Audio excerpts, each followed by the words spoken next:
অভিযানের মাত্র ১ মিনিটের মধ্যে ইরানের উচ্চপদস্থ ৪০ কর্মকর্তাকে হত্যা করতে সক্ষম হয় ইসরায়েল। ব্যাপক ক্ষতির সম্মুখীন হয় আইআরজিসির ক্ষেপণাস্ত্র ব্যবস্থা, এমন দাবি ইসরায়েলি প্রতিরক্ষা বিভাগ আইডিএফের। এদিকে সর্বোচ্চ ধর্মীয় নেতার মৃত্যুতেও ভেঙে না পড়ে লড়াই চালিয়ে যাচ্ছে ইরান।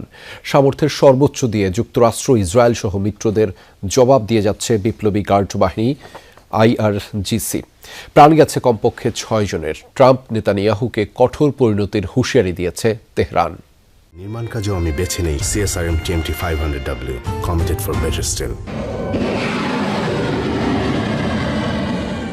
ইরানি ভূখণ্ড লক্ষ্য করে ছুটছে একের পর এক মার্কিন ইসরায়েলি ক্ষেপণাস্ত্র। কখনো যুদ্ধজাহাজ, কখনো বা লঞ্চার থেকে উৎক্ষেপণ করা হচ্ছে মিসাইল। এক প্রকার বিনা বাধায় আঘাত হানছে রাজধানী তেহরানের প্রাণকেন্দ্র ছাড়াও একাধিক প্রদেশে।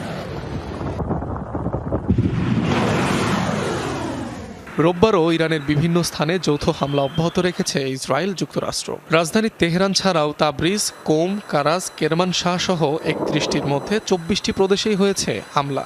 ২৪ ঘন্টায় ফেলা হয়েছে ১২০০রও বেশি বোমা। অভিযান ঘিরে চাঞ্চল্যকর দাবি করেছে তেল আবিব।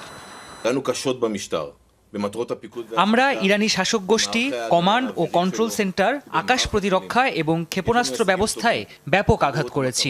উল্লেখযোগ্য সফলতা পেয়েছি।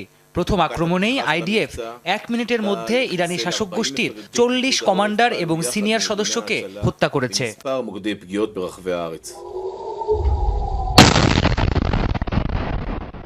এদিকে সবার ধারণা ভুল প্রমাণ করে সর্বোচ্চ ধর্মীয় নেতার মৃত্যুর পরও মার্কিন ও ইসরায়েলি আগ্রাসনের জবাব দিয়ে যাচ্ছে তেহরান। শনিবার ইসরায়েলের রাজধানী তেল আবিব, বন্দরনগরী হাইফা, জেরুজালেম সহ একাধিক শহর লক্ষ্য করে কয়েক দফায় মিসাইল হামলা চালায় ইরান। বিলীন হয় কমপক্ষে ৪০টি ভবন।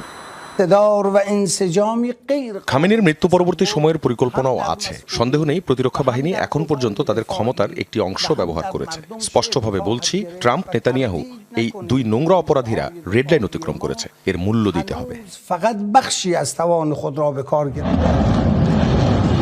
নতুন করে ষষ্ঠ দফায় মধ্যপ্রাচ্যে আরও ২৭টি ঘাঁটিতে হামলা চালিয়েছে ইরান। টার্গেট করা হয়েছে মার্কিন সামরিক স্থাপনা ও সেনা সদস্যদের।